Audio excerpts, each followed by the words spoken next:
Welcome to my review of the 76261 LEGO Marvel Spider-Man Final Battle. This set comes with 900 pieces, 9 minifigures, and one very beautiful build.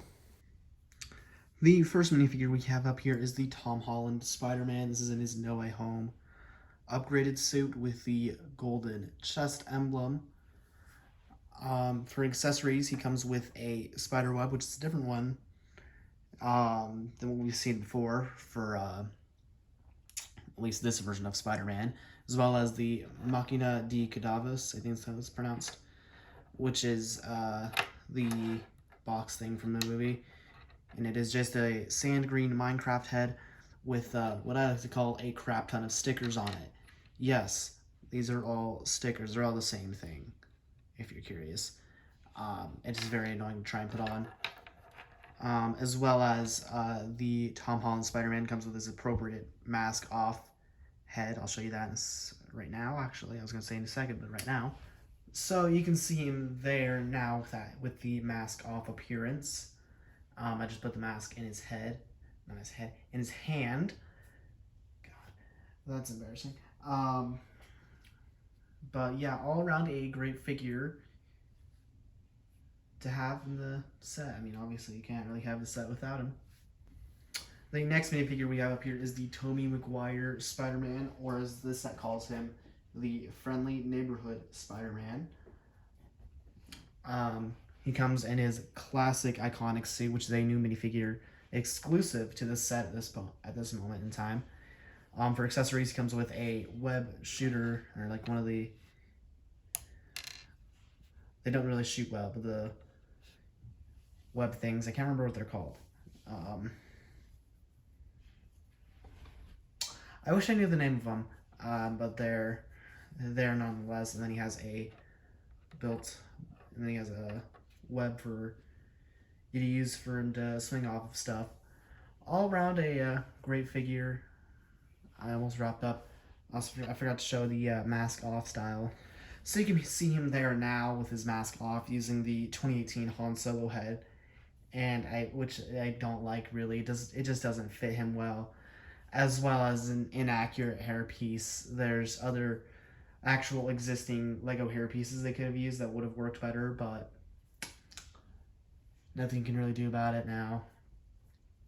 I'd say honestly, the figure looks great, but the mask off head is the worst of the three.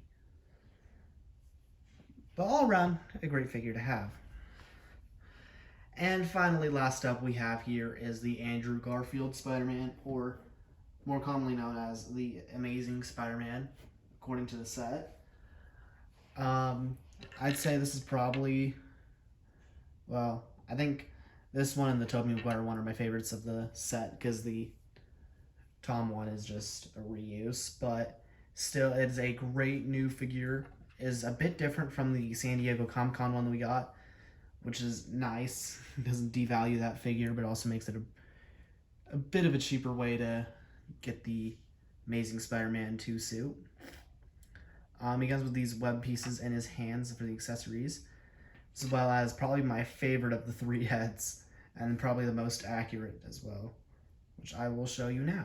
So you can see that there. I think this one fits him perfectly with the head and the hair. I think that is if I'm using my brain right, pretty sure that is an exclusive head. I think that's a new one. Don't fact check me on that. And the hairpiece fits him very well. All around a great figure, and glad to get all three of the Spider-Man finally in a set. Next up here we have Green Goblin. He has his updated No Way Home with the armor, the upgraded armor with the purple on it. Probably the most disappointing figure of the set, seeing as he just has very little printing on him. Here, let me adjust the camera. He does come with his cool new glider build for his glider, which looks amazing all around with the purple and gray color scheme. For an accessory, he comes with two of his pumpkin bombs, which are just orange Lego minifigure head with a green stud on top of it. I think he comes with he does come with the second face.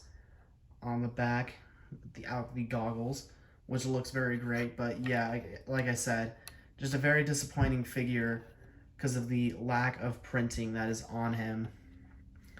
But still a nice inclusion to get in the set. Next up here we have Doc Ock.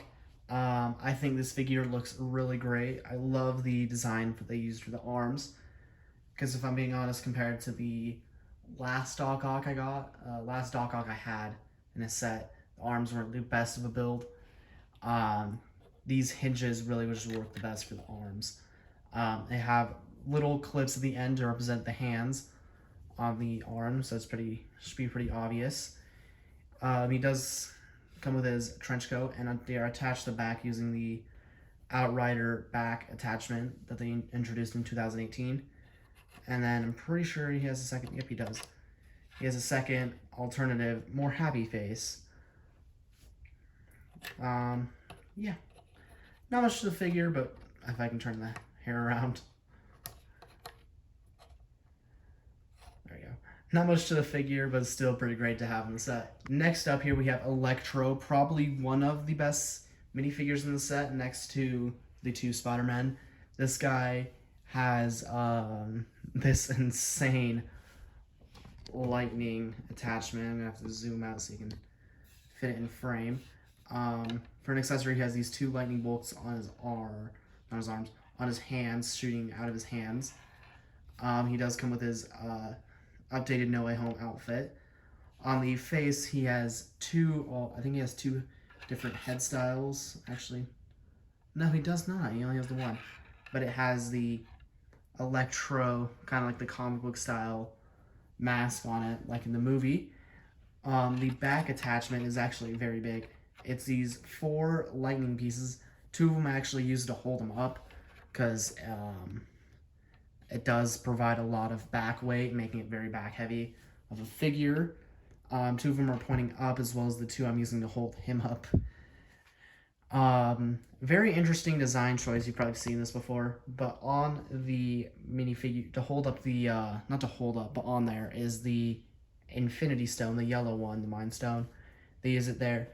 There's a little extra detail on the attachment.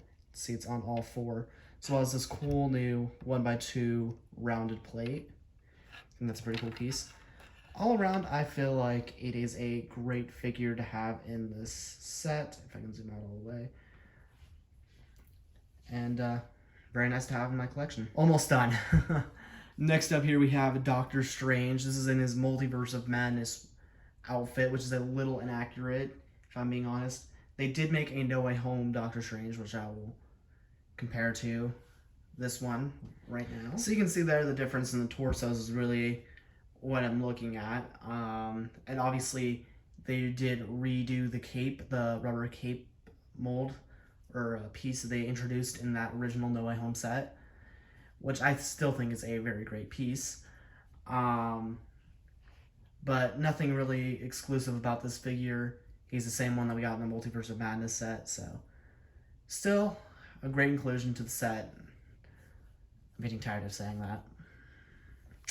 Last up here we have Ned and MJ. I just put them together to save me time. Probably the 2 most disappointing and boring figures of the set.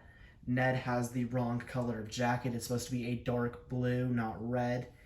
And MJ, they got a little bit more accurate than the other No Way Home set, but still very inaccurate to the movie if we're talking about accuracy.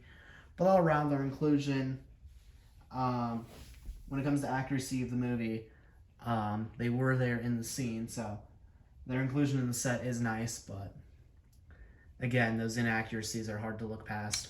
The building we get in this set is the Statue of Liberty head, where the final battle takes place. This thing is actually relatively small, which I like for a $100 set. It makes it easy to store away, but the size is still reasonably big, and this thing is packed full of details and little Easter eggs from the movie. First thing off the bat you might notice is that the Statue of Liberty head design is very familiar, and that is because it is the exact same design that they used for the Welcome to Apocalypseburg set, just in the copper color like it was in the movie. Surrounding the Statue of Liberty head, you'll see the bits of scaffolding around with a whole bunch of sand and little details around hidden around of the construction site, as well as there are these 2 generators on which you can stick these action stand pieces for you to pose your figures. Getting back around to those Easter eggs, you'll notice the little things here and there, like the sand all over the base, to represent the fact that Sandman is here, and that we're actually now are getting the Sandman in the add-on set next year. Next up, for the little Easter eggs, this little web thing. This is a rubber piece, but attached to it is a clip with one of the cures for the villains, if you've seen No Way Home, which everyone has by this point. Up atop the tallest scaffolding, you will find a Doctor Strange portal, which is attached on there by a clip, where you can put your Doctor Strange figure. He's a little hard to get attached in there with the cape and the portal, but he can still fit in and stand there regardless. On the top, there's this removable panel, and inside you'll see the hand of Sandman, which you can actually remove out of there. It is attached to a clip, but you can remove that and move it around the set. I gotta find the clip in there. Great. And then if you go down a little bit, you will find this little hatch that opens up. Inside is another Doctor Strange portal, this one leading to the Sanctum Sanctorum. So now I'm going to be taking all the minifigures in the set and trying to put them in there in a somewhat of a good spot. Not all these figures I'm going to be able to find a spot for, but I'm going to try and get every single figure on here now to show you what it looks like with them all on the display. So you can see here, this is what the set looks like with all the minifigures attached to it. And obviously, once I get the No Way Home Sandman battle, I will add that onto this. But until then, this is what it looks like, and I'm probably going to take the minifigures off after this video. But I still wanted to do it to show you what it looks like. I'm having tripod troubles right now. So that is my review of the 76261 LEGO Marvel Spider-Man Final Battle. Let me know down in the comments what you thought of this review. Leave a like if you enjoyed, subscribe, and remember to hit that notification bell to get my video. And until next time, bye.